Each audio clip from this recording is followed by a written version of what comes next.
అందరికీ నమస్తే. This is Sai Kumar. Welcome back to Shri Sai tutorial. ఈరోజు మనము 8th క్లాస్ బయాలజీకి సంబంధించి టెట్ మరియు డిఎస్సి కూడా ఉపయోగపడే విధంగా 60 ప్రశ్నలతో గ్రాండ్ టెస్ట్ అనేటువంటిది కండక్ట్ చేసుకోవడం జరుగుతున్నది. ప్రతి ప్రశ్న కూడా వివరణతో మీకైతే అందించేటువంటి ప్రయత్నం అయితే చేస్తాను. వీడియోని చూస్తున్నటువంటి ప్రతి ఒక్కరు కూడా తప్పకుండా లైక్ చేసేటువంటి ప్రయత్నం అయితే చేయండి. ప్రతి ఒక్కరికి ఉపయోగపడేటువంటి కంటెంట్ కాబట్టి లైక్ చేసి మీ యొక్క ఫ్రెండ్స్కి కూడా షేర్ చేసేటువంటి ప్రయత్నం అయితే చేయండి.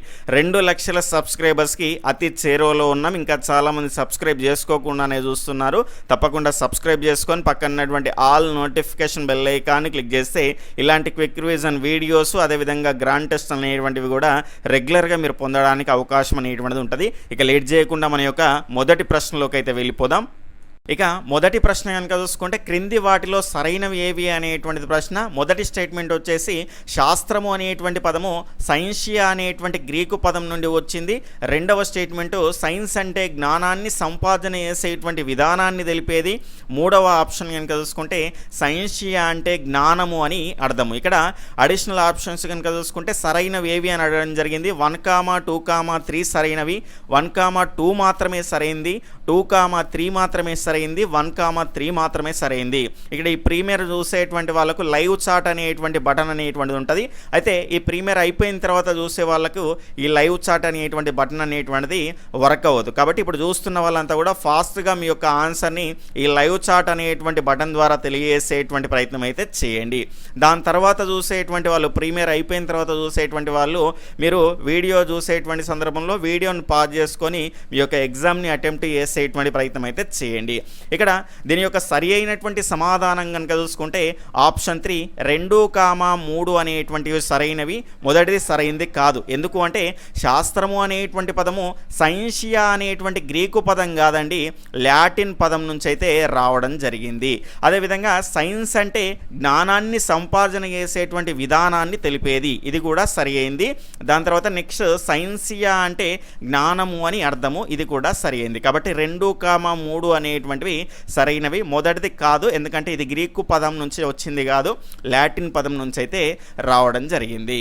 తర్వాత రెండవ ప్రశ్న సరిదిద్దబడ్డ తప్పుల చరిత్రనే సైన్స్ అని తెలియజేసిన వారు ఎవరు? Option 1 Aristotle, option 2 Albert Einstein, option 3 Karl Popper, option 4 Hippocrates. ఫాస్ట్గా మీ యొక్క ఆన్సర్ని తెలియజేయండి.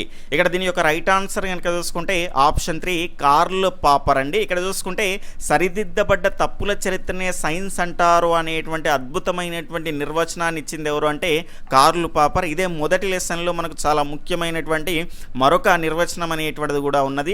నేను ప్రతి సంవత్సరం గత సంవత్సరం రాసినటువంటి దాన్ని మారుస్తూ ఉంటాను అనేటువంటి నిర్వచనాన్ని ఇచ్చింది ఎవరు అంటే ఆల్బర్ట్ ఐన్స్టీన్ అండి. జాగ్రత్తగా గుర్తుపెట్టుకునేటువంటి ప్రయత్నం అయితే చేయండి. దాని తర్వాత మూడవ ప్రశ్న మొట్టమొదటిసారిగా బ్యాక్టీరియా, ఈస్ట్, ప్రోటోజోవా, ఎర్ర రక్త కణాలు లాంటి సజీవ కణాలను నీటి బిందువుల్లో చెరిస్తున్నటువంటి సూక్ష్మ ప్రాణులను సైతం తాను తయారు చేసినటువంటి మైక్రోస్కోప్ ద్వారా పరిశీలించినటువంటి వ్యక్తి ఎవరు?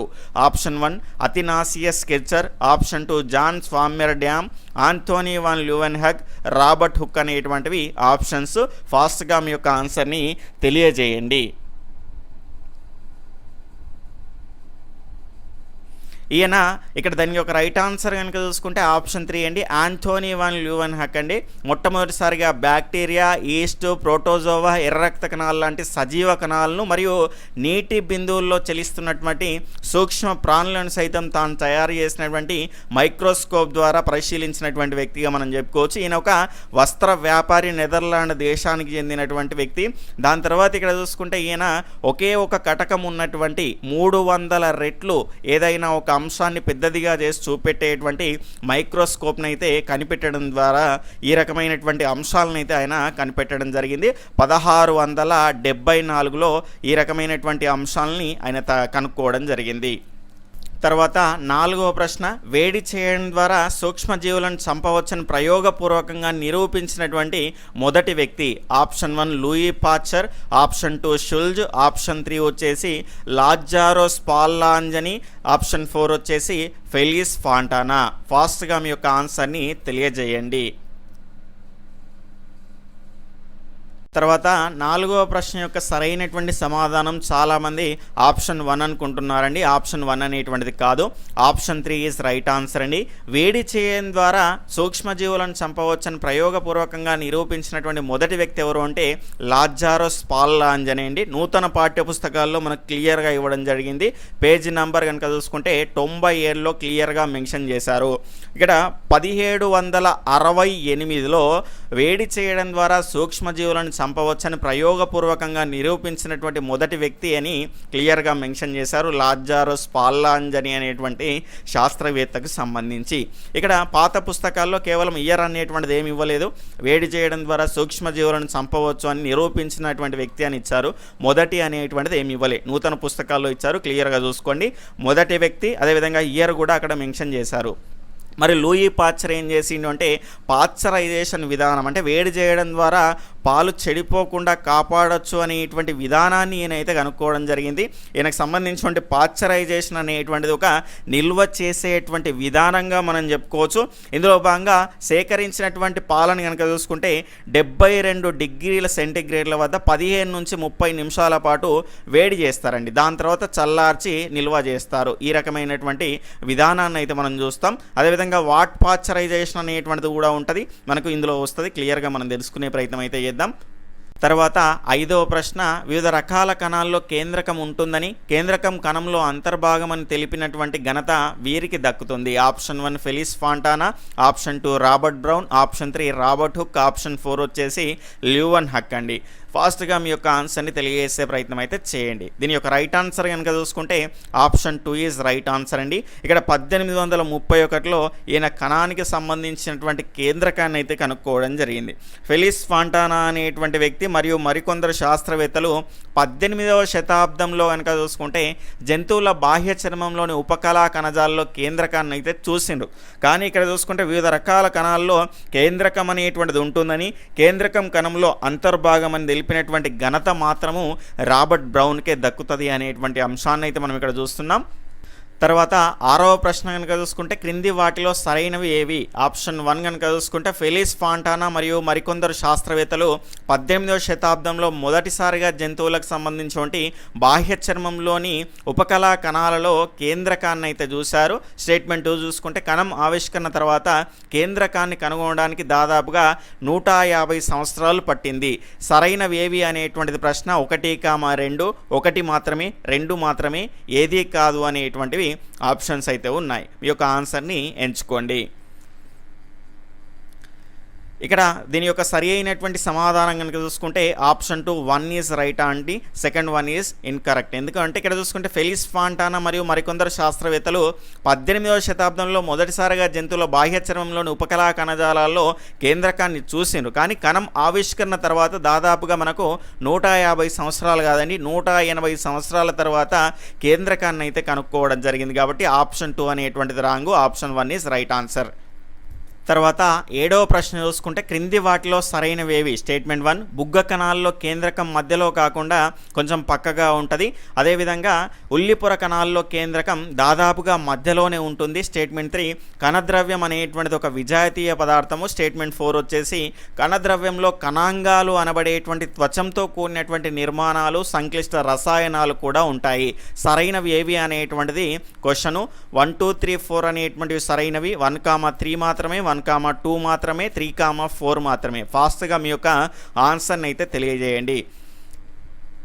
ఇక్కడ దీని యొక్క రైట్ ఆన్సర్ కనుక చూసుకుంటే ఆప్షన్ 4 3, 4 అనేటువంటివి సరైనవి. 1, 2 అనేటువంటివి సరైనవి కాదు. ఎందుకంటే ఇక్కడ మొదటి ఆప్షన్లో కనుక చూసుకుంటే బుగ్గ కణాల్లో కేంద్రకం అనేటువంటిది దాదాపుగా మధ్యలోనే ఉంటుంది. కానీ ఉల్లిపొర కణాల్లో కనుక చూసుకుంటే మధ్యలో కాకుండా కొంచెం పక్కగా ఉంటుంది. అంటే దీనికి అనేటువంటిది రావడం జరిగింది. క్లియర్గా చూసుకోండి. ఈ అంశాలపైన ప్రశ్న రావడానికి అవకాశం అనేటువంటిది ఉంటుంది.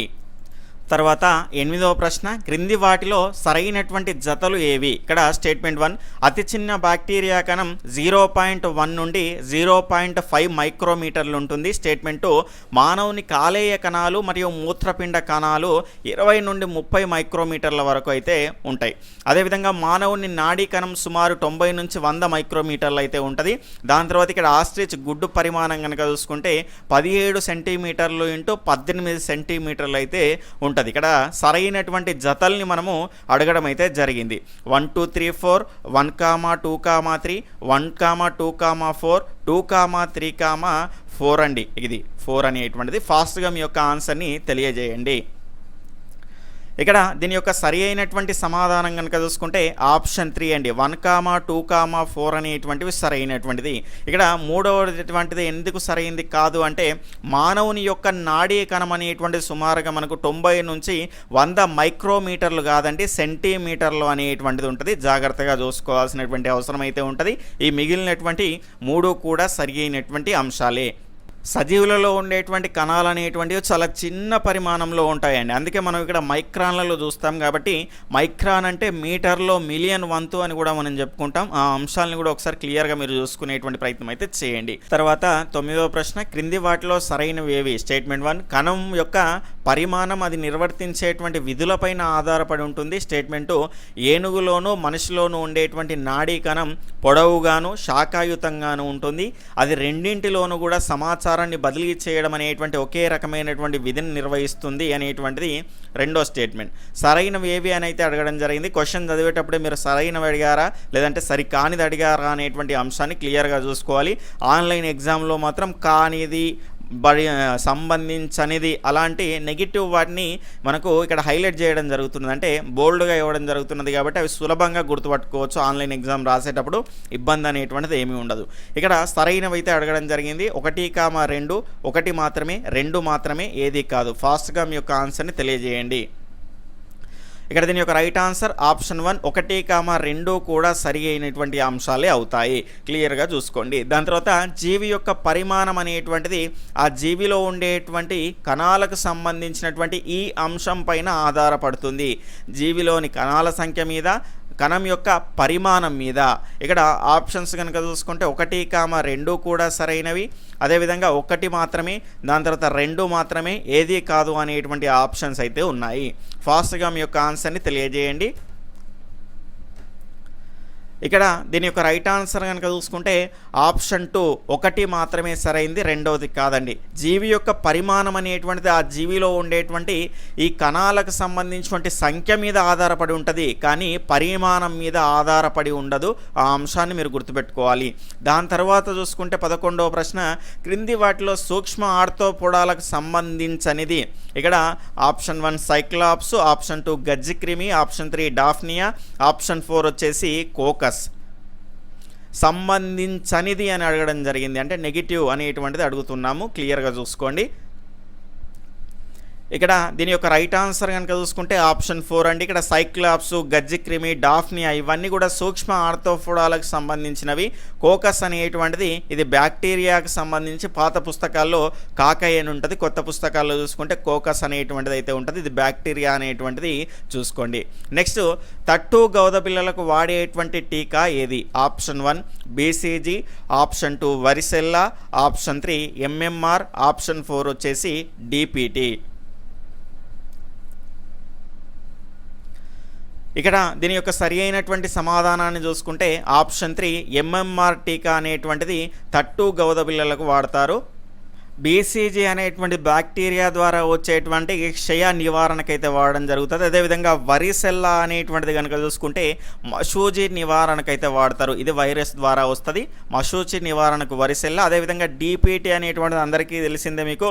డిప్తీరియా, కోరింత దగ్గు, ధనుర్వాదం అనేటువంటి బ్యాక్టీరియా ద్వారా వచ్చేటువంటి వాటికి ట్రిపుల్ యాంటీజెన్గా మనకి DPT అనేటువంటి టీకానైతే వాడతారు. తర్వాత 13వ ప్రశ్న, కణాలు ఈ అంశాల పరంగా వైవిధ్యాన్ని ప్రదర్శిస్తాయి. చాలా ముఖ్యమైనటువంటి అంశం అండి, కన్ఫ్యూజ్ అవ్వడానికి అవకాశం ఉన్నటువంటి అంశము. పరిమాణము, ఆకారము, సంఖ్య, పైవన్నీ. ఇక్కడ దీని యొక్క రైట్ ఆన్సర్ పైవన్నీ అండి. ఇక్కడ కణాలు ఈ అంశాల పరంగా అంటే పరిమాణము, ఆకారము, సంఖ్య అంటే వివిధ రకాల డిఫరెన్సెస్ అనేటువంటివి అందులో ఉంటాయి. అన్నింటి పరంగా వైవిధ్యాన్ని ప్రదర్శిస్తాయి. ఆ అంశాన్ని గుర్తుపెట్టుకోండి. నెక్స్ట్ 14వ ప్రశ్న, క్రింది వాటిలో శిలీంధ్రం ద్వారా వచ్చేటువంటి వ్యాధి కానిది ఏది? ఆప్షన్ 1 సిట్రస్ కాంకర్, ఆప్షన్ 2 చెరుకులో ఎర్రకుళ్ళు తెగులు, వేరుశనగలో టిక్కా తెగులు, వరిలో కాటుక తెగులు. ఇక్కడ దీని యొక్క రైట్ ఆన్సర్ కనుక చూసుకుంటే ఆప్షన్ 1 అండి, సిట్రస్ కాంకర్ అండి. ఇది నిమ్మలో వచ్చేటువంటిది వ్యాధి ఏంటి, ఇక్కడ చూసుకుంటే ఇది బ్యాక్టీరియా ద్వారా వస్తుంది. దీనికి సంబంధించినటువంటి వ్యాధి వ్యాప్తించేటువంటి విధానం ఏంటి అంటే గాలి ద్వారా వస్తుంది. అంటే ఇక్కడ మొక్కల్లో వచ్చేటువంటి వ్యాధుల్లో కనుక చూసుకుంటే 2 మాత్రం డిఫరెంట్గా ఉంటాయి, మిగిలినవన్నీ కూడా మనకు శిలీంధ్రం ద్వారా వస్తాయి, సులభంగా గుర్తుపెట్టుకోవచ్చు. కానిది అని అడిగాము. ఇక్కడ చూసుకుంటే సిట్రస్ కాంకర్ అనేటువంటిది నిమ్మలో వచ్చేటువంటి వ్యాధి అండి, ఇది బ్యాక్టీరియా ద్వారా అయితే వస్తుంది. అదేవిధంగా చెరుకులో వచ్చేటువంటి ఎర్రకుళ్ళు తెగులు అనేటువంటిది శిలీంధ్రం ద్వారా వస్తుంది. వేరుశనగలో వచ్చేటువంటి టిక్కా తెగులు అనేటువంటిది కూడా శిలీంధ్రం ద్వారా వస్తుంది. అదేవిధంగా వరిలో వచ్చేటువంటి కాటుక తెగులు కూడా శిలీంధ్రం ద్వారానే వస్తుంది. అయితే మిగిలినటువంటిది ఇంకోటి ఉంటుంది, అదేంటి అంటే పొగాకులో వచ్చేటువంటి మొసాయిక్ వ్యాధి అనేటువంటిది కనుక చూసుకుంటే మనకు అది ఇక్కడ వైరస్ ద్వారా వస్తుంది. ఈ రకంగా మీరు సులభంగా ఈ రెండింటిని, వైరస్ ద్వారా వచ్చేది, బ్యాక్టీరియా ద్వారా వచ్చేటువంటి సిట్రస్ కాంకర్ అనేటువంటి గుర్తుపెట్టుకుంటే ఈ మిగిలినటువంటి 3 కూడా శిలీంధ్రం ద్వారానే వస్తాయి.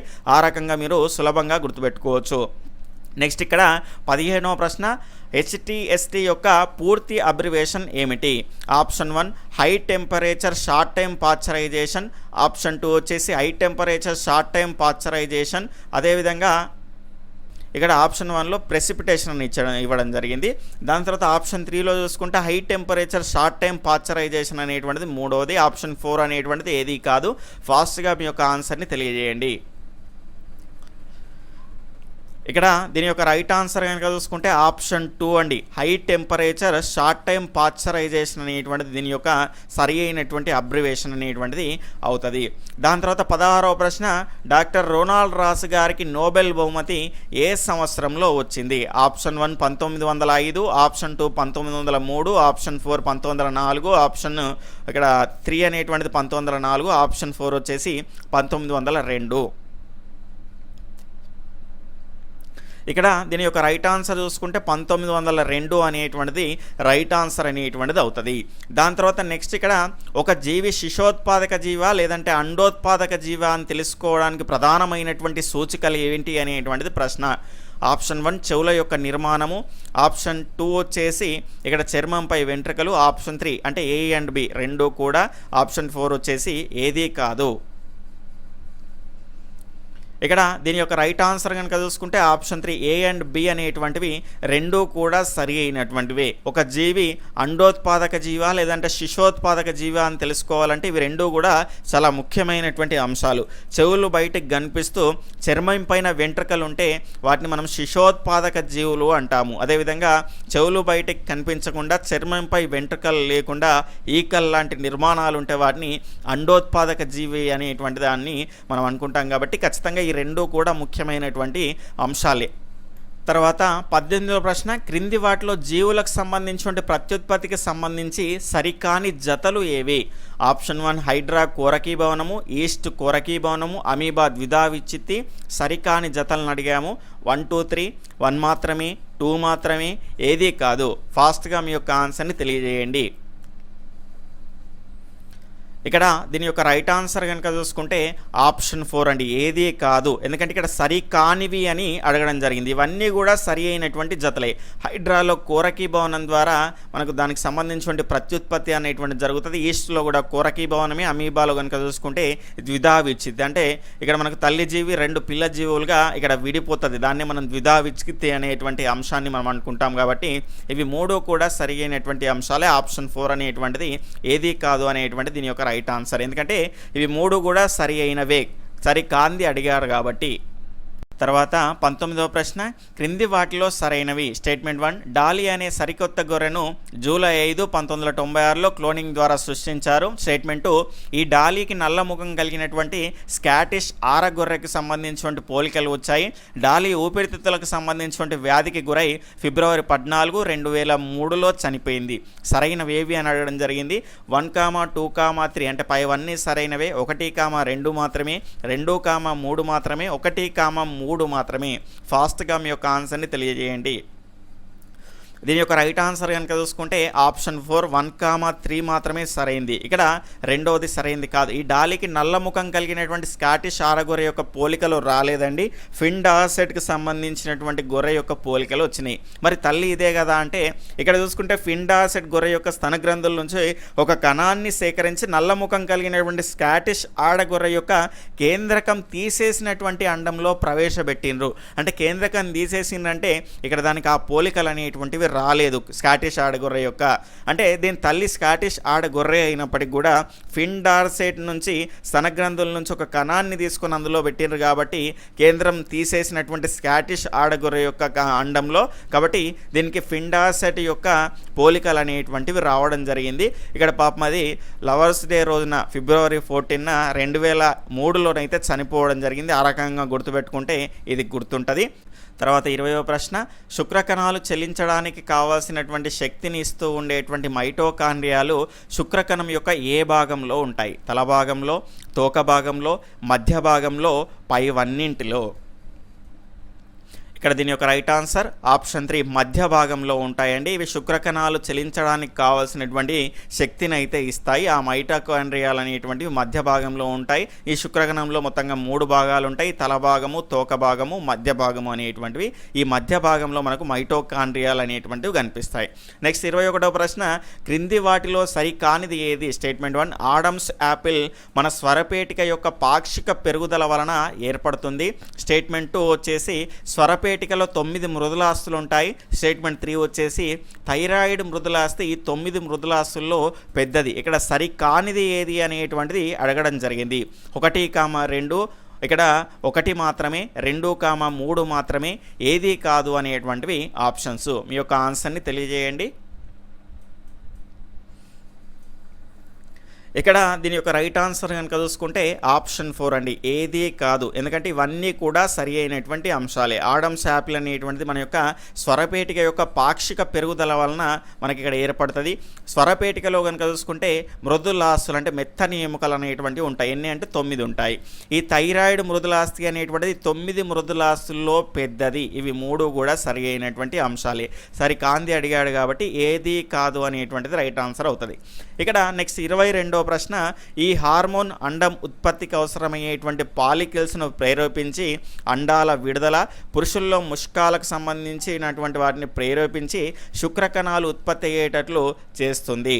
ఇక్కడ growth hormone, FSH, LH, adrenal అనేటువంటి హార్మోన్లు అయితే చూస్తున్నాం. మీ యొక్క ఆన్సర్ని తెలియజేయండి. దీని యొక్క రైట్ ఆన్సర్ కనుక చూసుకుంటే FSH అండి. దీనికి సంబంధించిన ఫుల్ ఫామ్ కనుక చూసుకుంటే ఫాలిక్యుల్ స్టిమ్యులేటింగ్ హార్మోన్ అండి. అదే LH అంటే ల్యూటినైజింగ్ హార్మోన్ అనేటువంటిది అయితే చూస్తున్నాం. ఇక్కడ గ్రోత్ హార్మోన్ అనేటువంటిది ఇక్కడ పిట్యూటరీ గ్లాండ్ అనేటువంటిది రిలీజ్ చేస్తుంది. అదేవిధంగా ఈ గ్రోత్ హార్మోన్తో పాటు మిగిలినటువంటి అన్నింటికి సంబంధించి అంతఃస్రావికి సంబంధించిన గ్రంథులకు సంబంధించి నియంత్రణ అనేటువంటి పిట్యూటరీ గ్రంథి దగ్గర ఉంటుంది కాబట్టి దాన్ని మాస్టర్ గ్లాండ్ అనేటువంటిది అంటాము. అదేవిధంగా మనకు మిగిలినటువంటి వచ్చిన దగ్గర మిగతా అంశాల గురించి అయితే మాట్లాడుకునే ప్రయత్నం అయితే చేద్దాం. నెక్స్ట్ 23వ ప్రశ్న చూసుకుంటే క్రింది వాటిలో సరైనవి. స్టేట్మెంట్ 1, అత్యంత వేగంగా అంతరించిపోతున్నటువంటి రాబందులను జూన్ 5, 2013 నాడు ఆదిలాబాద్ జిల్లాలో గుర్తించడం జరిగింది. స్టేట్మెంట్ 2, కానీ ఆ ప్రాంతంలో అనేక కలుషితాల కారణంగా రాబందుల సంఖ్య వేగంగా తగ్గిపోతుంది. వీటిని ప్రస్తుతం ఆసిఫాబాద్ జిల్లా బెజ్జూర్ మండలంలోని మురళీగూడ అటవిక ప్రాంతంలో సంరక్షించడానికి చర్యలు ప్రారంభించారు. ఇక్కడ సరైనవి ఏది అనేటువంటిది ప్రశ్న. 1, 2, 3, 1,2 మాత్రమే, 2,3 మాత్రమే, 1,3 మాత్రమే. ఇక్కడ దీని యొక్క రైట్ ఆన్సర్ కనుక చూసుకుంటే ఆప్షన్ 1, 1, 2, 3 ఇవన్నీ కూడా సరి అయినటువంటివి. ఈ రాబందులను కనుక చూసుకుంటే జూన్ 5, 2013 నాడు ఆదిలాబాద్లో దాన్ని అయితే గుర్తించడం అయితే జరిగింది. కానీ ఈ ప్రాంతంలో అనేక కలుషితాల కారణంగా రాబందుల సంఖ్య వేగంగా తగ్గింది. కాబట్టి ప్రజెంట్ ఇప్పుడు మా జిల్లాలో ఆసిఫాబాద్ జిల్లా బెజ్జూరు మండలంలోని మురళీగూడ అటవిక ప్రాంతంలో సంరక్షించడానికైతే చర్యలు అయితే ప్రారంభించడం జరిగింది. దానికి సంబంధించినటువంటి జటాయువు అనేటువంటి పేరుతో సంరక్షించడం అయితే జరుగుతున్నది. దానికి సంబంధించినటువంటి కరెంట్ అఫైర్స్లో కూడా చాలా ముఖ్యమైనటువంటి అంశంగా మనము చెప్పుకోవచ్చు డిఎస్సి పరంగా చూసుకుంటే. నెక్స్ట్ ఇక్కడ పాలపిట్ట యొక్క శాస్త్రీయ నామం ఏది? ఆప్షన్ 1, ప్రాసోపస్ సిన్నేరియా, కొరాసియస్ బెంగలెన్సెస్, కాసియా ఆరకుల్టా, ఇక్కడ ఫైకస్ బెంగలెన్సెస్. దీని యొక్క రైట్ ఆన్సర్ కనుక చూసుకుంటే ఇండియన్ రోలర్ అంటాము. దాని శాస్త్రీయ నామం కనుక చూసుకుంటే కొరాసియస్ బెంగలెన్సిస్ అనేటువంటిది దీని యొక్క శాస్త్రీయ నామంగా మనం చెప్పుకోవచ్చు. ఇక తెలంగాణ చిహ్నాలకు సంబంధించి, తెలంగాణ పుష్పానికి సంబంధించి, తంగేడు పువ్వుకు సంబంధించినటువంటి శాస్త్రీయ నామం కాసియా ఆరికుల్టా. ఫైకస్ బెంగలెన్సిస్ అనేటువంటిది మీకు తెలిసిందే, మర్రికి సంబంధించి. ప్రసోపస్ సిర్నేరియా కనుక చూసుకుంటే మనకు సెమీ వృక్షం, జమ్మి చెట్టుకు సంబంధించినటువంటి శాస్త్రీయ నామంగా మనం చెప్పుకోవచ్చు. ఇక నెక్స్ట్ ఇక్కడ చూసుకుంటే క్రింది వాటికి సంబంధించినటువంటి అబ్రివేషన్లకు సంబంధించి సరైనవి ఇటువంటివి ఏవి? WWF world wild life federation. Option 2 చూసుకుంటే IUWC అంటే international union for wild life conversation. ఇక్కడ సరైనవి ఏవి అని అడగడం జరిగింది. ఆప్షన్ 1, 2 మాత్రమే, 1 మాత్రమే, 2 మాత్రమే, ఏది కాదు అనేటువంటివి దీని యొక్క ఆప్షనల్గా మనం చూసుకోవచ్చు. ఇక్కడ దీని యొక్క రైట్ ఆన్సర్ కనుక చూసుకుంటే ఆప్షన్ 2 1 మాత్రమే సరైంది, రెండోది కాదు. WWF అంటే వరల్డ్ వైల్డ్ లైఫ్ ఫెడరేషన్ అనేటువంటిది సరైంది.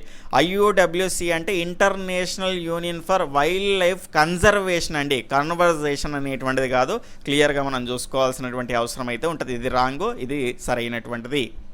తర్వాత 21వ ప్రశ్న, పాలికిల్ నుంచి పగిలి విడుదలైనటువంటి అండం ఫాలోపియన్ నాళాల్లో ప్రవేశించడానికి సహకరించేటువంటి హార్మోన్ ఏది? ఇక్కడ option 1 growth hormone, option 2 FSH, option 3 LH, option 4 వచ్చేసి ఈస్ట్రోజన్. ఇక్కడ దీని యొక్క రైట్ ఆన్సర్ కనుక చూసుకుంటే ఆప్షన్ 3 లుటినైజింగ్ హార్మోన్ అనేటువంటిది రైట్ ఆన్సర్ అనేటువంటిది అవుతుంది. ఇక్కడ తర్వాత క్వశ్చన్ కనుక చూసుకుంటే క్రింది వాటిలో సరైనవి. స్టేట్మెంట్ 1, అంతరించిపోతున్నటువంటి లేదా ఆపదలో ఉన్నటువంటి మొక్కలు, జంతువుల సమాచారాన్ని పుస్తక రూపంలో ప్రచురిస్తారు. ఈ పుస్తకాన్ని రెడ్ డాటా బుక్ లేదా రెడ్ లిస్ట్ బుక్ అంటారు. ఈ రెడ్ డాటా బుక్ అంతరించిపోతున్నటువంటి జాతి వర్గాలను సంరక్షించుకునేటువంటి అవసరాన్ని తెలియజేస్తుంది. సరైనవి ఏవి అని అడగడం జరిగింది. 1, 2, 3, 1, 2, 2, 3 మాత్రమే, 1, 3 మాత్రమే. ఫాస్ట్గా మీ యొక్క ఆన్సర్ను తెలియజేయండి. చాలామంది చూస్తున్నప్పటికీ వీడియోని లైక్ చేయట్లేదండి, మీరు లైక్ చేసేటువంటి ప్రయత్నం అయితే చేయండి. ఈ వీడియో అనేటువంటి అందరికీ ఉపయోగపడే విధంగా ఉంటుంది కాబట్టి మీ యొక్క ఫ్రెండ్స్కి కూడా షేర్ చేసే ప్రయత్నం అయితే చేయండి. దాని తర్వాత వీడియో యొక్క కామెంట్ సెక్షన్లో మన యొక్క గ్రూప్స్ యొక్క లింక్స్ ఉన్నాయి. అదేవిధంగా డిస్క్రిప్షన్లో కూడా దానికి సంబంధించిన లింకు, యాప్ యొక్క లింక్ కూడా ఉంటాయి. ఇవన్నీ కూడా ఈ ఫ్రీ టెస్ట్ అంతా కూడా మనకి యాప్లో కూడా మీకు అందుబాటులో ఉంటుంది. క్లియర్గా మీరు రాసుకోవడానికి అవకాశం అనేటువంటిది ఉంటుంది. దీని యొక్క రైట్ ఆన్సర్ కనుక చూసుకుంటే ఆప్షన్ 1 అనేటువంటిది రైట్ ఆన్సర్ అండి. 1, 2, 3 3 కూడా సరి అయినటువంటి అంశాలే, క్లియర్గా చూసుకోండి.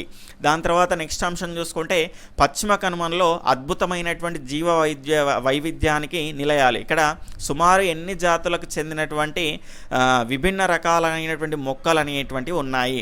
1500, 4000, 1400, 1600.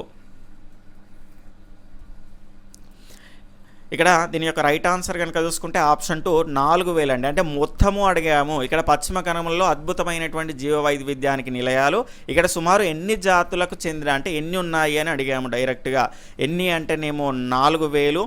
మొత్తంగా ఈ ప్రాంతానికి చెందినటువంటివి, పశ్చిమ కనుమలకు మన ప్రాంతానికి చెందిన ఎండమిక్ మొక్కలు కనుక చూసుకుంటే 1500 రకాలు అనేటువంటివి ఉన్నాయి. ఇప్పుడు మొత్తం అడిగినాం కాబట్టి 4000, అంటే వేరే వేరే ఎండమిక్ జాతులు కూడా ఇందులో ఉన్నాయి. కేవలం మన ప్రాంతానికి చెందిన పశ్చిమ కనుమలకు సంబంధించిన ప్రాంతానికి చెందినవి అంటేనేమో 1500 అనేటువంటిది అవుతుంది. ఇక్కడ నెక్స్ట్ క్రింది వాటిలో అంతరించే ప్రమాదం ఉన్నటువంటి మొక్కల్లో లేనిది ఏది? ఆర్కిడ్స్, సైకస్, గంధం చెట్టు, నీలగిరి లంగూర్. ఇక్కడ దీని యొక్క రైట్ ఆన్సర్ కనుక చూసుకుంటే నీలగిరి లంగూర్ అండి. ఇది కూడా మనకు ప్రమాద బారిన పడ్డటువంటి జంతువు, అంతరించిపోయేటువంటి ప్రమాదం ఉన్నటువంటి దానిలో ఉన్నదే. కానీ ఇక్కడ మనం అడిగింది ఏంది? మొక్కల్లో లేనిది అన్నాము. కాబట్టి ఆర్కిడ్, సైకస్, గంధం చెట్టు 3 మొక్కలు, ఇది జంతువు. దాని తర్వాత నెక్స్ట్ అంశం చూసుకుంటే నేషనల్ టైగర్ కన్జర్వేషన్ అథారిటీ నివేదిక 2019 ప్రకారం ప్రస్తుతం మన దేశంలో సుమారు ఇంతవరకు పులులు ఉన్నట్లు సమాచారం. 2503 నుంచి 3375, 2603 నుంచి 3346, 2456 నుంచి 3586, 2360 నుంచి 3645. ఇక్కడ దీని యొక్క రైట్ ఆన్సర్ కనుక చూసుకుంటే ఆప్షన్ 2 అండి. 2603 నుంచి 3346 అనేటువంటిది దీని యొక్క రైట్ ఆన్సర్ అవుతుంది. దాని తర్వాత 31వ ప్రశ్న, టైగర్ ప్రాజెక్ట్ అనేటువంటిది ఇక్కడ స్టేట్మెంట్ 1 పులులను సంరక్షించడానికి ఏర్పాటు చేసింది. స్టేట్మెంట్ 2 పులితో పాటు ఇతర మొక్కలు జంతువులను కూడా సంరక్షించడం కూడా దీనిలో భాగంగా ఉంటుంది.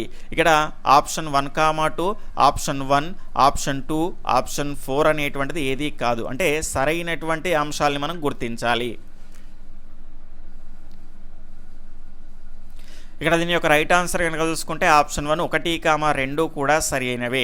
టైగర్ ప్రాజెక్ట్ అనేటువంటిది కనుక చూసుకుంటే పులులను సంరక్షించడంతో పాటు మిగిలినటువంటి జంతుజాలాలు, అదేవిధంగా నెక్స్ట్ మనకు అక్కడ పులి ఉన్నది అంటే మిగిలినటువంటి మొక్కలు జంతువులు కూడా కాపాడడానికి మనకు అవకాశం ఉంటుంది. వేటగాళ్ళు కానీ మిగిలినటువంటి వాళ్ళు వాటిని వెళ్ళేసి వేటాడకుండా ఉంటారు కాబట్టి ఆ పులి ఉన్నదనేటువంటి భయంతో. కాబట్టి పులులను సంరక్షించడము అనేటువంటి ఒక టైగర్ ప్రాజెక్ట్ అనేటువంటిది పులితో పాటు ఇతర మొక్కలు జంతువులు మరియు ఈ రకమైనటువంటి అంశాలన్నింటినీ మనకు కాపాడడానికి ఉపయోగపడేదే టైగర్ ప్రాజెక్ట్ అనేటువంటిది అయితే మనం చూడవచ్చు. నెక్స్ట్ ఇక్కడ తర్వాత 32వ ప్రశ్న, కిన్నెరసాని అనేటువంటి వన్యప్రాణి సంరక్షణ కేంద్రం ఏ జిల్లాలో ఉంది? Option 1 Jayashankar Bhupalpally, option 2 Bhadradri Kothagudem, option 3 Karimnagar, option 4 వచ్చేసి వరంగల్ రూరల్. ఇక్కడ దీని యొక్క రైట్ ఆన్సర్ ఆప్షన్ 2 అండి. భద్రాద్రి కొత్తగూడెంలో దీనికి సంబంధించినటువంటి సంరక్షణ కేంద్రం అనేటువంటిది ఉన్నది. ఖచ్చితంగా ఈ సంరక్షణ కేంద్రాలకు సంబంధించిన అన్ని అంశాలను మనం క్లియర్గా తెలుసుకోవాలి. ఇక్కడ మనకు జయశంకర్ భూపాలపల్లిలో కనుక చూసుకుంటే ఏటూరు నాగారం సంరక్షణ కేంద్రం అనేటువంటిది ఉన్నది. అదేవిధంగా కరీంనగర్లో కనుక చూసుకుంటే ప్రత్యేకంగా మనకు కేవలం కరీంనగర్ అంటేనేమో అక్షర ఉజ్వల పార్క్ ఉంటుంది. టైగర్ ప్రాజెక్ట్ కనుక చూసుకుంటే కరీంనగర్, మున్ననూరు, నాగర్ కర్నూలులోనైతే ఉంటుంది. అదేవిధంగా కిన్నెర జరభద్రం అని గుర్తుపెట్టుకోండి, కిన్నెరసాని సంరక్షణ కేంద్రాన్ని. దాని తర్వాత ఇక్కడ వరంగల్ రూరల్లో కనుక చూసుకుంటే పాకాల జంతు సంరక్షణ కేంద్రం అనేటువంటిది ఉంటుంది. దాని తర్వాత కవ్వాల్ మరియు ప్రాణహిత జంతు సంరక్షణ కేంద్రాలు ఆదిలాబాద్లో ఉంటాయి. 33వ ప్రశ్న, ఏ సంవత్సరంలో ఏజీ టాన్స్లే అనేటువంటి బ్రిటిష్ వృక్ష మరియు ఆవరణ శాస్త్రవేత్త ఆవరణ వ్యవస్థ అనేటువంటి పదాన్ని మొదటిసారిగా ఉపయోగించాడు? ఆప్షన్ 1 వచ్చేసి 1954, 1953, 1935, 1967. ఇక్కడ దీని యొక్క రైట్ ఆన్సర్ కనుక చూసుకుంటే ఆప్షన్ 3 1935లో ఇక్కడ ఏజీ టాన్స్లే అనేటువంటి బ్రిటిష్ వృక్ష మరియు ఆవరణ శాస్త్రవేత్త ఇక్కడ ఆవరణ వ్యవస్థ అనేటువంటి పదాన్ని మొదటిసారిగా ఉపయోగించడం జరిగింది. దాని తర్వాత క్రింది వాటిలో వేటిని పునరుత్పత్తిదారులు అంటారు? ఇక్కడ ఆప్షన్ 1 ఉత్పత్తిదారులు, ఆప్షన్ 2 వినియోగదారులు, ఆప్షన్ 3 వచ్చేసి విచ్ఛిన్నకారులు, ఆప్షన్ 4 వచ్చేసి పైవన్నీ. ఫాస్ట్గా మీ యొక్క ఆన్సర్ని తెలియజేయండి.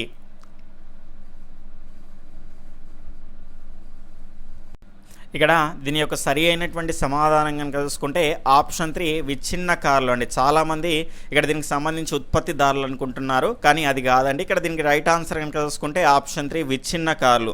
ఇక్కడ మనకు విచ్ఛిన్నకారులు చివరి స్థాయిలోనైతే ఉంటాయి. ఇవి మొక్కలు జంతువులు విసర్జించినటువంటి వ్యర్థ పదార్థాల నుండి కానీ లేదంటే వాటి నిర్జీవ పదార్థాల నుండి కానీ ఆహార పదార్థాలను అయితే సేకరించడం అయితే జరుగుతుంది. అయితే వాటిని కుళ్ళింపజేయడం ద్వారా మళ్ళీ పోషకాలను తిరిగి మృత్తికలోకి చేరుతాయి. కాబట్టి వీటిని మనం ఏమంటున్నామంటే పునరుత్పత్తిదారులు అంటున్నాము. ఇక్కడ ఉత్పత్తిదారులు అనేటువంటివి ఇక్కడ మనకు మొక్కలు అంటాము, అవి మొదటి స్థాయిలో ఉంటాయి. వినియోగదారులు కనుక చూసుకుంటే మనం వాటిని వినియోగించుకుంటాం, రెండవ స్థాయిలో ఉంటాయి. ఆ రకంగానైతే మనము చూసుకోవచ్చు.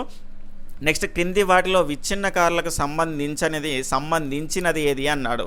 అంటే 3 సంబంధించనివి ఉన్నాయి, 1 మాత్రమే సంబంధించింది ఉంది. చూసుకునేటువంటి ప్రయత్నం అయితే చేయండి. ఫాస్ట్గా మీ యొక్క ఆన్సర్ని తెలియజేయండి. ఇక్కడ సజీవ అంశాల్లో భాగంగా విచ్ఛిన్నకారులకు సంబంధించి డెట్రిటస్ అనేటువంటిది అవుతుంది దీని యొక్క రైట్ ఆన్సర్.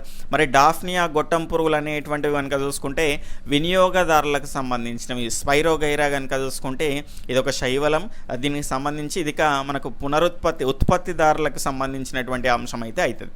తర్వాత 36వ ప్రశ్న కనుక చూసుకుంటే క్రింది వాటిలో సరైనవేవి? ఇక్కడ స్టేట్మెంట్ 1 చూసుకుంటే మడాడులను మంచి ఉత్పాదక ఆవరణ వ్యవస్థగా పేర్కొనవచ్చు. స్టేట్మెంట్ 2 కోరింగా మాంగ్రూమ్స్ గౌతమి గోదావరి ఉపనదులైనటువంటి కోరింగా గాడేరు నదుల నుంచి మంచి నీటిని తీసుకుంటాయి. స్టేట్మెంట్ 3 వచ్చేసి విశాఖపట్నం సముద్రం నుంచి ఉప్పు నీటిని తీసుకుంటాయి. సరైనవేవి అని అడగడం జరిగింది. 1, 2, 3, 1, 2 మాత్రమే, 2, 3 మాత్రమే, 1, 3 మాత్రమే.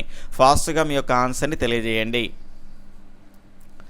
ఇక్కడ దీని యొక్క రైట్ ఆన్సర్ ఆప్షన్ 2 1,2 మాత్రమే సరైంది. ఆప్షన్ 3 ఎందుకు సరికాదు అంటే విశాఖపట్నం నుంచి కాదండి, కాకినాడ సముద్రం నుంచి అయితే ఉప్పు నీటిని తీసుకుంటాయి. గౌతమి గోదావరి నదులైనటువంటి కోరింగా గాడేరు నదుల నుంచి మంచి నీటిని అయితే తీసుకుంటాయి.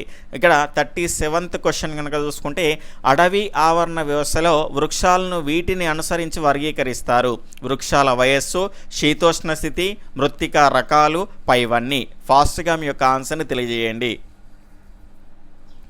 ఇక్కడ దీని యొక్క రైట్ ఆన్సర్ కనుక చూసుకుంటే ఆప్షన్ 4 పైవన్నీ అండి. అడవి ఆవరణ వ్యవస్థలో వృక్షాలని కనుక చూసుకుంటే వృక్షాల వయస్సు, శీతోష్ణ స్థితి, అదేవిధంగా అంటే అక్కడ శీతోష్ణ స్థితి, దానికి సంబంధించిన మృత్తిక రకాలు అంటే నేలకు సంబంధించిన రకాలు, వీటన్నింటి ఆధారంగా అడవి ఆవరణ వ్యవస్థలోని వృక్షాలను అయితే వర్గీకరిస్తారు. కాబట్టి ఆప్షన్ 4 ఈస్ రైట్ ఆన్సర్ అండి, పైవన్నీ. దాని తర్వాత క్రింది వాటిలో దీర్ఘ దీప్తికాల పంటకు చెందినది ఏది? గోధుమ, మొక్కజొన్న, పత్తి, సోయా చిక్కుడు అనేటువంటివి ఆప్షన్స్ అయితే మనం చూస్తున్నాం. ఫాస్ట్గా మీ యొక్క ఆన్సర్ని తెలియజేయండి. ఇక్కడ దీని యొక్క రైట్ ఆన్సర్ కనుక చూసుకుంటే ఆప్షన్ 1 అనేటువంటిది రైట్ ఆన్సర్ అండి, గోధుమ అవుతుంది. ఇక్కడ దీర్ఘ దీప్తికాల అంటే కొన్ని మొక్కలు కనుక చూసుకుంటే రాత్రికాల సమయం కనుక చూసుకుంటే 12:30 గంటల కంటే తక్కువగా ఉన్నటువంటి కాలంలోనే పండుతాయి. ఎగ్జాంపుల్గా మనం గోధుమను అయితే తీసుకోవచ్చు. అంటే వీటిని స్వల్ప రాత్రికాల పంటలు, అదేవిధంగా పగలు ఎక్కువ ఉంటుంది కదా, రాత్రి తక్కువ ఉన్నదంటే, కాబట్టి ఈ దీర్ఘ దీప్తికాల పంటలు అని అనొచ్చు. ఇక్కడ చూసుకుంటే మనకు 12:30 గంటల కంటే ఎక్కువగా రాత్రి కాలం ఉన్నటువంటి సమయంలో కొన్ని పండుతాయండి. వాటికి ఎగ్జాంపుల్గా మనం చూసుకుంటే మొక్కజొన్న, పత్తిని అయితే తీసుకోవచ్చు. వీటిని కనుక చూసుకుంటే మనము దీర్ఘ రాత్రికాల పంటలు అంటే 12:30 కంటే ఎక్కువ గంటలు ఉన్నది కదా రాత్రికాలం, కాబట్టి దీర్ఘ రాత్రికాలం అంటే ఎక్కువ రాత్రికాల పంటలు, లేదంటే పగలు కనుక తక్కువ ఉన్నది కాబట్టి మనకు హ్రస్వ దీప్తికాల పంటలు అనేటువంటి దాని పేరుతో మనం పిలవచ్చు. అదేవిధంగా కొన్నింటికి అంటే ఈ రాత్రికాల సమయంతో ఎలాంటి సంబంధం ఉండదండి, ప్రతిసారి పండుతాయి. అంటే రాత్రికాలం ఎట్లా ఎక్కువ ఉన్న పండుతాయి, తక్కువ ఉన్న పండుతాయి సంవత్సరం పొడవునా. వీటిని తటస్థ పంటలు అంటాము. దానికి ఉదాహరణగా సోయా చిక్కుడుని అయితే తీసుకోవచ్చు. దాని తర్వాత 39వ ప్రశ్న, రెడ్ రిబ్బన్ క్లబ్ నిర్వహించేటువంటి కార్యక్రమాల్లో భాగంగా ఈ విద్యకు సంబంధించినటువంటి అవగాహన కల్పిస్తారు. పర్యావరణ విద్య, కౌమార విద్య, జీవన నైపుణ్యకు సంబంధించినటువంటి విద్య, ఇవన్నీ. ఇక్కడ దీని యొక్క రైట్ ఆన్సర్ కనుక చూసుకుంటే ఆప్షన్ 2 అండి, కౌమార విద్య. రెడ్ రిబ్బన్ క్లబ్ అనేటువంటిది కౌమార విద్యకు సంబంధించినటువంటి అవగాహన అనేటువంటిది కల్పిస్తుంది. దాని తర్వాత నెక్స్ట్ క్వశ్చన్ 40వ ప్రశ్న, ఒరైజా గ్లమపాక్యులా అనేటువంటి రకాన్ని ఎక్కడ సాగు చేస్తారు? ఆసియా ఖండంలో, ఆఫ్రికాలో, అమెరికాలో, ఏది కాదు? ఇక్కడ దీని యొక్క రైట్ ఆన్సర్ కనుక చూసుకుంటే ఆప్షన్ 3 అండి, అమెరికాలో దీన్ని అయితే పండిస్తారు. ఇక్కడ లిన్నేస్ అనేటువంటి శాస్త్రవేత్త వరికి పెట్టినటువంటి పేరేంది అంటే ఇక్కడ ఒరైజా అనేటువంటి పేరు అయితే పెట్టారు. ఒరైజా సటైవా అనేటువంటిది కనుక చూసుకుంటే మన యొక్క ఆసియా ఖండంలో పండుతుంది. అదేవిధంగా ఒరైజా గ్లబెర్రిమా అంటేనేమో మనకి ఇక్కడ ఆఫ్రికాలో పండుతుంది.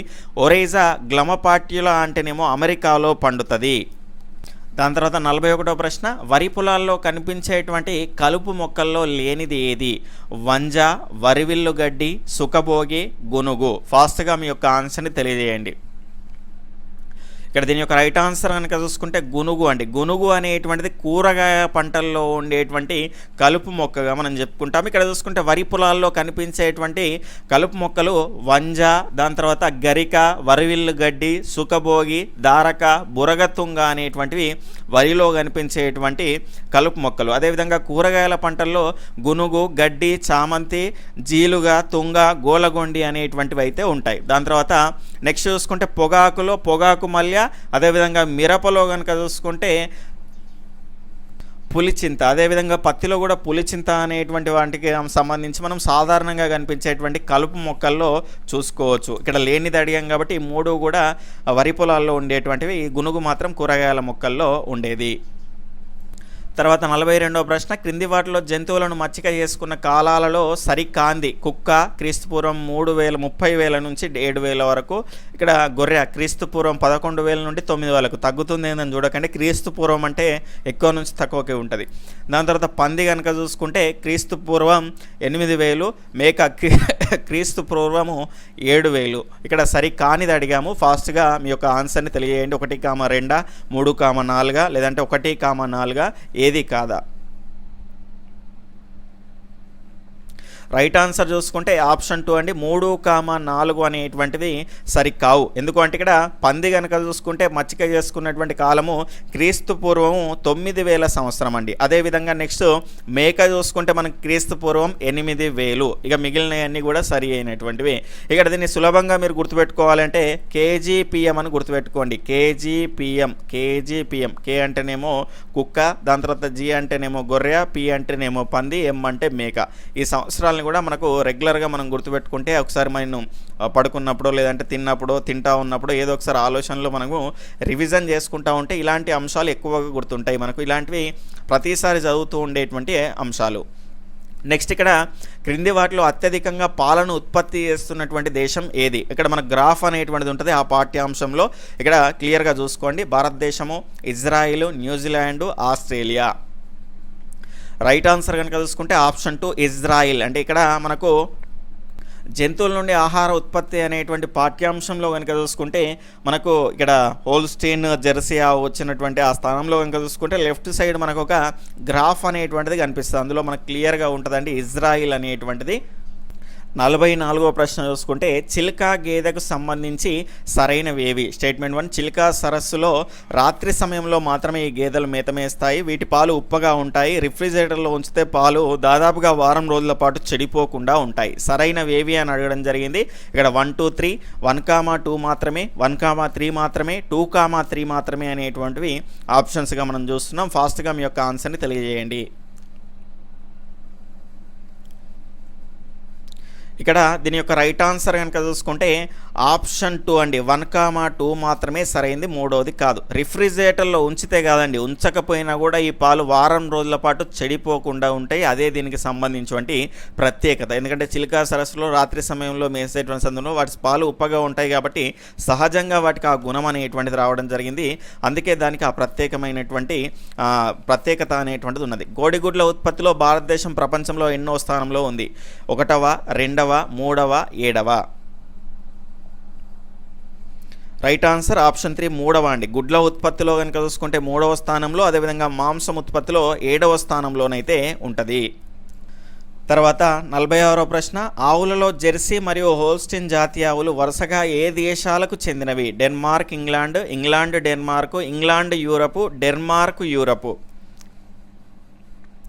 ఇక్కడ దీని యొక్క రైట్ ఆన్సర్ ఆప్షన్ 2 అండి, ఇంగ్లాండ్ డెన్మార్క్. ఇక్కడ జెర్సీ అనేటువంటి దాన్ని ఎట్లా గుర్తుపెట్టుకోండి అంటే ఇంగ్లాండ్ దేశానికి సంబంధించిన క్రికెట్ టీంకు సంబంధించిన జెర్సీ. ఇక హోల్స్టీన్ అనేటువంటిది మిగిలింది, డెన్మార్క్ అనేటువంటిది ఈజీగా మనకు గుర్తుంటుంది కాబట్టి ఆ రకంగా గుర్తుపెట్టుకోండి. ఇక నెక్స్ట్ అంశం చూసుకుంటే మనకు ఈము పక్షి యొక్క ప్రత్యేకతల్లో సరికానిది ఏది? ఇది ఆస్ట్రేలియాలో పుట్టినటువంటి ఎగరలేని పక్షి. దాదాపుగా 50 కేజీల బరువు ఉండి గంటకు 40 మైళ్ళ వేగంతో పరిగెడుతుంది. వీటి మాంసము, గుడ్లు వాణిజ్య విలువలను కలిగి ఉండును. ఇది ఉష్ణ పక్షి కంటే పెద్ద పక్షి. ఇక్కడ దీని యొక్క రైట్ ఆన్సర్ కనుక చూసుకుంటే ఆప్షన్ 4 ఈజ్ రైట్ ఆన్సర్ అండి. ఎందుకంటే ఇక్కడ సరికాంది అడిగాము. ఉష్ణపక్షి కంటే కాదండి, ఉష్ణపక్షి తరువాత పెద్ద పక్షి. ఇది ఆస్ట్రేలియాలో పుట్టినటువంటి ఎగరలేని పక్షి. 50 కేజీల బరువు ఉండి 40 మైళ్ళ వేగంతో పరిగెడుతుంది. దీని మాంసము, గుడ్లు, అదేవిధంగా ఈకలు అవన్నీ కూడా వాణిజ్య విలువలను కలిగి ఉంటాయి. ఉష్ణపక్షి తరువాత పెద్ద పక్షిగా మనం చెప్పుకోవచ్చు. దాని తర్వాత ఇక్కడ మనకు ఏ నెల నుండి ఏ నెల వరకు గుడ్ల ధరలు అధికంగా ఉంటాయి? జనవరి నుండి ఏప్రిల్, ఏప్రిల్ నుండి మార్చ్ నుంచి మే నుంచి జూలై. ఫాస్ట్గా మీ యొక్క ఆన్సర్ని తెలియజేయండి. దీని యొక్క రైట్ ఆన్సర్ కనుక చూసుకుంటే మనకు ఆప్షన్ 1 ఈజ్ రైట్ ఆన్సర్ అండి. జనవరి నుంచి ఏప్రిల్ వరకు అయితే దీనికి సంబంధించి కోడిగుడ్ల రేట్లు ఎక్కువ ఉంటాయి. ఎందుకంటే ఈ కాలంలోనే గుడ్లను ఎక్కువగా పొదగడానికైతే మనకు ఉపయోగిస్తారు. అంటే దీనికి సంబంధించి పొదిగే రేటు కనుక చూసుకుంటే, ఉష్ణోగ్రత కనుక చూసుకుంటే 37 డిగ్రీస్ నుంచి 38 డిగ్రీ సెంటీగ్రేడ్ల మధ్య అయితే ఉండాలి. ఆ కాలంలోనే ఉంటుంది కాబట్టి అప్పుడు ఎక్కువ గుడ్లను పొదిగిస్తారు. అప్పుడు గుడ్లు దొరికాయి కాబట్టి రేట్ ఎక్కువ ఉంటుంది. ఎన్ని వేల సంవత్సరాల క్రితం ఈజిప్ట్ దేశస్తులకు తేనెటీగల వలసలకు సంబంధించి తేనెటీగల పెంపకం గురించి తెలుసు? 3000 సంవత్సరాలు, 4000 సంవత్సరాలు, 2000 సంవత్సరాలు, 1000 సంవత్సరము. రైట్ ఆన్సర్ కనుక చూసుకుంటే ఆప్షన్ 2 4000 సంవత్సరాల క్రితమే వీళ్ళకైతే తెలుసు అండి. ఈజిప్ట్ దేశస్తులకు తేనెటీగల వలసలు, తేనెటీగల పెంపకం గురించి కూడా వాళ్ళకి తెలుసు. తర్వాత 50వ ప్రశ్న, తేనెటీగ టెట్టలో డ్రోన్ ఈగలకు సంబంధించినటువంటి జీవిత కాలం, వీటిని మనం మొగ ఈగలు అంటాము. 5 నుంచి 6 వారాలు, 2 నుంచి 3 సంవత్సరాలు, 57 రోజులు, 3 వారాలు. ఇక్కడ దీని యొక్క రైట్ ఆన్సర్ ఆప్షన్ 3 అండి. 57 రోజులు అనేటువంటిది సరైనటువంటి సమాధానం. ఇక్కడ ఒకే ఒక రాణి ఈగ ఉంటుంది. దీని జీవితకాలము 2 నుంచి 3 సంవత్సరాలు. ఇక్కడ 5 నుంచి 6 వారాలు కనుక చూసుకుంటే కూలి ఈగలు, వంద్య ఆడ ఈగలు అనేటువంటివి ఉంటాయి. దానికి సంబంధించిన జీవితకాలంగా మనం చెప్పవచ్చు. ఇక్కడ క్రింది వాటిలో సరైనవేవి? మోటారు వాహనాల చట్టం 1988, కేంద్ర మోటారు వాహనాల చట్టం 1989. 1, 2, ఆప్షన్ 3 2 మాత్రమే, ఆప్షన్ 4 ఏది కాదు. రైట్ ఆన్సర్ కనుక చూసుకుంటే ఆప్షన్ 2 1, 2 కూడా సరి అయినటువంటివే. మోటారు వాహనాల చట్టం 1988, కేంద్ర మోటారు వాహనాల చట్టం 1989. ఇక్కడ నెక్స్ట్ అంశం చూసుకుంటే క్రింది వాటిలో సరైనవేవి? గాలిలో ఉన్నటువంటి నైట్రోజన్, ఆక్సిజన్, ఆర్గాన్ మరియు కార్బన్ డైఆక్సైడ్లను మౌలిక మూలకాలు అంటారు. వాతావరణంలో కార్బన్ డైఆక్సైడ్ యొక్క ఘనపరిమాణం 0.03%. సరైనవేవి అని అడగడం జరిగింది. 1, 2 1 మాత్రమే, 2 మాత్రమే, ఏది కాదు. దీని యొక్క రైట్ ఆన్సర్ కనుక చూసుకుంటే 1, ఇవి 2 కూడా సరి అయినటువంటి అంశాలే. తర్వాత 53వ ప్రశ్న, కుళ్ళిన జీవ సంబంధ వ్యర్థ పదార్థాల నుంచి మీథేన్ వాయువు విడుదలై గాలి కాలుష్యానికి కారణమవుతున్నది. స్టేట్మెంటు నీటిలో కుళ్ళిన వ్యర్థ పదార్థాల నుండి అమ్మోనియా వాయువు విడుదలై కాలుష్యకారకంగా మారుతున్నది. సరి కానిది ఏది అనేటువంటిది క్వశ్చన్. 1, 2 1 మాత్రమే, 2 మాత్రమే, ఏది కాదు. దీని యొక్క రైట్ ఆన్సర్ కనుక చూసుకుంటే ఆప్షన్ 1, 1, 2 ఇవి 2 కూడా సరి అయినవి కాదు. కుళ్ళిన జీవ సంబంధ వ్యర్థ పదార్థాల నుంచి ఇక్కడ మనకు అమ్మోనియా వాయువు అనేటువంటిది వెలువడుతుంది. అదేవిధంగా నీటిలో కుళ్ళినటువంటి వ్యర్థ పదార్థాల నుంచి మీథేన్ వాయువు అనేటువంటిది వెలువడుతుంది. చూసుకోండి. ఇక నెక్స్ట్ అంశం చూసుకుంటే భోపాల్ గ్యాస్ దుర్ఘటన జరిగినటువంటి రోజు డిసెంబర్ 3, 1984, డిసెంబర్ 4, 1984, డిసెంబర్ 3, 1984, డిసెంబర్ 2, 1984. అందరూ ఇయర్ గుర్తుపెట్టుకుంటారు, డేట్ గుర్తుపెట్టుకునేటువంటి టైంలో ఇబ్బంది పడతారు అన్నీ వచ్చిన తర్వాత. ఇక 2 కూడా సేమ్ ఉన్నాయి కదండి. ఇక్కడ చూసుకుంటే ఇది 6 అనేటువంటిది గుర్తుపెట్టుకోండి. ఇక్కడ దీని యొక్క రైట్ ఆన్సర్ కనుక చూసుకుంటే ఆప్షన్ 4 అండి. డిసెంబర్ 2, 1984న భోపాల్ గ్యాస్ దుర్ఘటన అనేటువంటిది జరిగింది. అందులో వెలువడినటువంటి విష పదార్థం కనుక చూసుకుంటే మిథైల్ ఐసోసైనైడ్. తర్వాత 55వ ప్రశ్న, క్రింది వాటిలో సరైనవి? స్టేట్మెంట్ 1 చూసుకుంటే పాదరస పదార్థాలు గాల్లో చేరి మినిమెటా వ్యాధికి కారణమవుతాయి. స్టేట్మెంట్ 2 హైడ్రోజన్ సల్ఫైడ్ వల్ల వెండి వస్తువులపైన పూత ఏర్పడి అవి నల్లగా మారతాయి. ఇక్కడ సరైనవి ఏవి అని అడగడం జరిగింది. 1, 2 1 మాత్రమే, 2 మాత్రమే, ఏది కాదు అనేటువంటివి ఆప్షన్స్ అయితే మనం చూస్తున్నాము. ఇక్కడ దీని యొక్క రైట్ ఆన్సర్ కనుక చూసుకుంటే 1, 2 కూడా సరి అయినటువంటి అంశాలే. నెక్స్ట్ 56వ ప్రశ్న, క్రింది వాటిలో సరైనవి? ఫ్లోరిన్ తీవ్రత తక్కువగా ఉన్న గ్రామాల్లో దీని ప్రభావం దంతాలపై, చీలమండలం పైన మాత్రమే ఉంటుంది. స్టేట్మెంట్ 2 ఫ్లోరిన్ తీవ్రత ఎక్కువగా ఉన్న ప్రాంతాల్లో అస్థిపంజరము, కాళ్ళు, చేతులు, ఎముకలు వంగిపోవడము, నాడి సంబంధ వ్యాధులు వంటి లక్షణాలు కనిపిస్తాయి. ఫ్లోరిన్ ప్రభావం ఉన్న ప్రాంతాల్లో కాల్షియం, మెగ్నీషియం, విటమిన్ సి ఉన్నటువంటి ఆహారం తీసుకోవడం ద్వారా పిల్లలు, యువకుల్లో ఈ వ్యాధి తీవ్రత అనేటువంటి తగ్గించవచ్చు. సరైనవేవి అని అడిగాము. 1, 2, 3, 2, 3, 1, 2, 1, 3 మాత్రమే. దీని యొక్క రైట్ ఆన్సర్ ఆప్షన్ 2, 2, 3 మాత్రమే అండి. ఇక్కడ మొదటిది ఎందుకు కాదు అంటే ఫ్లోరిన్ తీవ్రత తక్కువగా ఉన్న ప్రాంతాల్లో దంతాలపై మాత్రమే ఉంటుంది, చీల మండలం పైన ఉండదు కాబట్టి మొదటి స్టేట్మెంట్ అనేటువంటిది సరైంది కాదు. నెక్స్ట్ ఆంథ్రాక్స్ అనేటువంటి వ్యాధి దీని ద్వారా కలుగుతున్నది. రైట్ ఆన్సర్ వచ్చేసి ఆప్షన్ 3 అండి. బ్యాక్టీరియా ద్వారానైతే కలుగుతుంది. దాని తర్వాత 58వ ప్రశ్న, కాలా అజార్ అనేటువంటి వ్యాధి దీని ద్వారా కలుగుతుంది. వైరస్, శిలీంధ్రం, బ్యాక్టీరియా, ప్రోటోజోవా.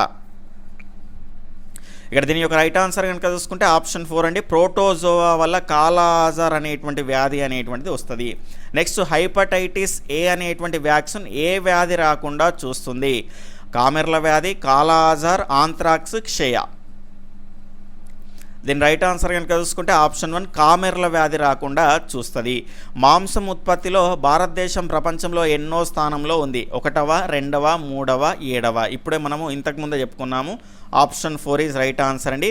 గుడ్ల ఉత్పత్తిలో 3వ స్థానము, మాంసం ఉత్పత్తిలో 7వ స్థానంలో అయితే ఉంది. ఈ రకంగా మనము ఈ టెస్ట్ అనేటువంటిది కంప్లీట్ చేసుకోవడం జరిగింది. కాబట్టి మనకు టెట్కి కూడా సమయం అనేటువంటిది దగ్గరగా ఉన్నది కాబట్టి పేపర్ 2 వాళ్ళకైతే మనకు 2వ తారీఖు నుంచి, అదేవిధంగా పేపర్ 1 వాళ్ళకైతే మనకు 1వ అంటే మన 8వ తారీఖు నుంచి అయితే మొదటి సెషన్ అనేటువంటిది స్టార్ట్ అవుతున్నది. కాబట్టి జాగ్రత్తగా మీరు రివిజన్ చేసుకునేటువంటి ప్రయత్నం అయితే చేయండి. ఇది మీకు ఉపయోగపడింది అనిపిస్తే మీ యొక్క ఫ్రెండ్స్కి కూడా షేర్ చేసేటువంటి ప్రయత్నం అయితే చేయండి. బాయ్, టేక్ కేర్, జై హింద్.